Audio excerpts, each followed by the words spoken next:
À 2 ans, pourquoi votre enfant refuse-t-il de partager ses jouets? Pourquoi préfère-t-il jouer seul au lieu de jouer avec les autres enfants? Le docteur Dodson appelle cette période la première adolescence. Une phase où l'enfant est tiraillé entre son besoin de rester un bébé, car encore très attaché à sa mère, et son envie grandissante d'indépendance et d'autonomie. Ce bouleversement émotionnel impacte non seulement sa relation avec sa mère, mais aussi son comportement dans ses interactions avec les autres enfants. Si vous voulez mieux comprendre cette transition, je vous invite à revoir le chapitre 4, où nous avons exploré l'évolution de son identité, l'impact de cette période sur sa relation avec sa mère et les clés pour accompagner sereinement ces tempêtes émotionnelles. Mais alors, pourquoi semble-t-il rejeter le jeu collectif? En réalité, ce n'est pas qu'il ne veut pas partager, c'est qu'il n'est tout simplement pas encore prêt. Son cerveau est encore en plein apprentissage. Il perçoit le monde selon son propre prisme. Il ne comprend pas toujours que les autres ont des envies différentes des siennes. Il a du mal à gérer la frustration et il exprime ses émotions de manière brute. Dans ce passage, nous allons voir comment l'enfant de 2 ans passe du jeu solitaire au jeu collectif. Pourquoi il est essentiel d'alterner entre jeu d'action et jeu calme. Et surtout, comment un jeu clé, le jeu du silence, peut l'aider à s'apaiser, à écouter et à mieux interagir avec les autres, même s'il est très actif. Maintenant, plongeons ensemble dans ce passage du chapitre 5 pour comprendre comment l'enfant de 2 ans découvre progressivement le jeu avec les autres. Disons quelques mots sur l'aptitude d'un enfant de 2 ans à jouer avec les autres enfants. Une erreur répandue parmi les adultes consiste à surestimer cette aptitude. Souvenez-vous que je l'ai dit plus haut, qu'à l'âge de la première adolescence, l'enfant n'est pas encore prêt à participer à un jeu de groupe. C'est pourquoi une maman qui laisse seule ensemble plusieurs enfants de 2 ans dans un jardin doit s'attendre à ce que des coups soient échangés, ce qui se produit sans tarder. Un seul partenaire au jeu, telle est la règle à respecter, car la personnalité n'est pas encore assez structurée pour régler des problèmes complexes posés par des partenaires multiples. Il est intéressant de noter qu'un enfant plus âgé de 5 à 6 ans est généralement le meilleur partenaire pour un enfant de 2 ans, mais naturellement pas le grand frère ou la grande sœur. Les meilleurs jeux seront ceux dont les éléments peuvent se partager entre plusieurs enfants, sans entraver l'action. Ils ne manqueront pas de se disputer pour un seul tricycle ou quelques camions. Le sable, la pâte à modeler ou les cubes seront d'autant mieux accueillis que vous pourrez les partager et en donner suffisamment à chacun. N'attendez pas d'un enfant de 2 ans qu'il partage des jouets avec un autre enfant. Souvenez-vous qu'il est inapte à jouer avec les autres. 1 heure de jeu en groupe à cet âge est un maximum. Il faut rester à proximité de façon à pouvoir détecter les signes de fatigue, intervenir avant que les disputes ne prennent trop d'ampleur et faire cesser les jeux au moment approprié. À ce sujet, voyons comment se développe l'aptitude au jeu collectif. Il y a d'abord le temps du jeu solitaire, pendant lequel le bambin n'a aucune aptitude à jouer avec les autres. À l'âge des premiers pas, un autre bébé est un jouet, pas un compagnon de jeu. L'enfant examine l'autre enfant attentivement, comme il le ferait pour un jouet ou tout objet intéressant, en enfonçant son doigt, en pinçant ou en le caressant, mais jamais en jouant avec lui. Pendant la première adolescence, l'enfant effectue la transition entre le jeu solitaire et le jeu parallèle. Cela veut dire que 2 enfants ou davantage occupent le même espace géographique, mais que le jeu d'un des enfants est indépendant de celui des autres, même s'ils éprouvent du plaisir à être ensemble.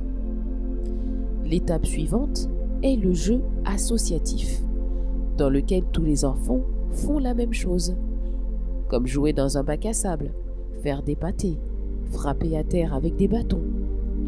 Il n'y a cependant pas vraiment d'échange entre eux. Le jeu coopératif n'intervient que lorsque l'enfant est au stade du développement suivant, après 3 ans. Dans le jeu coopératif, les enfants peuvent discuter leurs plans et se distribuer des rôles, désigner ceux qui, à tour de rôle, pousseront le chariot et qui sera dans le chariot. À l'âge de la première adolescence, l'enfant a besoin de jeux calmes, autant que de jeux d'action. À mesure que son langage effectue un gigantesque progrès, il montre une sensibilité accrue pour les mots, les matériaux de construction du langage. Il aime jouer avec les mots, imiter les sons, répéter des comptines familières. C'est pourquoi cet âge aime les nursery rhymes. Lorsque vous lui faites la lecture, il adore les répétitions, comme dans Les 3 petits cochons ou Blanche-Neige. Il exulte en anticipant l'épisode suivant. Malheur à vous si vous apportez des changements à une histoire familière ou si vous en oubliez une partie. Il aime les histoires qui racontent ses propres expériences. Aller au marché, circuler en voiture, jouer au jardin public, qu'elles soient tirées d'un livre ou que vous les inventiez vous-même en racontant les aventures imaginaires d'un garçon qui lui ressemble beaucoup. Un des meilleurs jeux calmes pour cet âge est le jeu du silence. Appelez-le ainsi, car les jeunes enfants aiment bien faire tout ce que vous appelez jeu. Dites à peu près: Pierre, nous allons jouer à un nouveau jeu. Ça s'appelle le jeu du silence. Nous allons rester tous les deux tranquilles et sans faire de bruit, autant que possible, et écouter. Chut, écoute très attentivement et dis-moi ce que tu entends. Il vous citera alors tous les bruits qu'il peut entendre de l'endroit où vous jouez.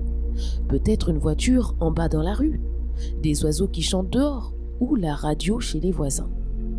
Une variante du jeu du silence consiste à demander à l'enfant de fermer les yeux et de deviner le bruit que vous allez faire.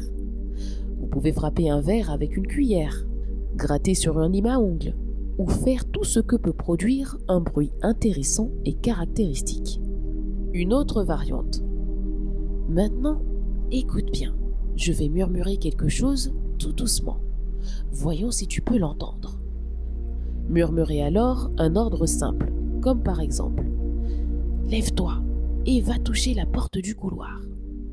Après quelques ordres, vous pouvez clore la séance en lui murmurant l'endroit où il peut trouver une petite surprise que vous aurez cachée pour lui. Ce jeu du silence est particulièrement recommandé à cet âge. Il aide l'enfant à s'entraîner au calme et à écouter. C'est aussi une bonne formule pour une mère épuisée par un bambin hyperactif, qui a besoin d'une méthode douce pour se calmer. Le jeu du silence est aussi un bon moyen de faire rentrer à la maison un enfant qui refuse de venir manger ou n'est pas très enthousiaste pour prendre un bain ou se coucher. Un autre aspect important du changement qui intervient dans la première adolescence réside dans les habitudes alimentaires. La nourriture d'un enfant ne devrait jamais poser de problème psychologique si vous comptez sur sa faim naturelle pour l'inciter à manger. Abstenez-vous de le forcer et de le presser à manger. Il mangera certainement moins et moins bien que vous ne souhaiteriez, mais il mangera tout de même assez pour compenser son immense dépense d'énergie journalière. Présentez-lui des repas bien équilibrés et laissez-le tranquille.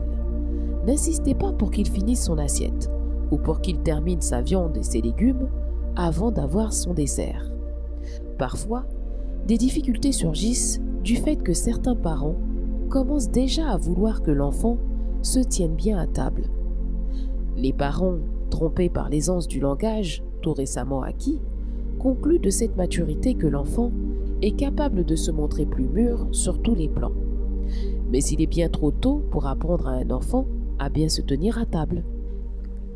Le coucher des enfants est souvent un moment difficile pour eux, mais aussi pour les parents. Alors comment transformer ce passage redouté en un vrai moment d'apaisement? Dans la prochaine vidéo, nous verrons comment instaurer un rituel du coucher efficace et pourquoi ce moment peut être une belle occasion pour le père de jouer un rôle clé. Alors pensez à vous abonner et à activer la cloche de notification pour ne pas manquer la suite. Je vous dis à très bientôt pour une nouvelle vidéo.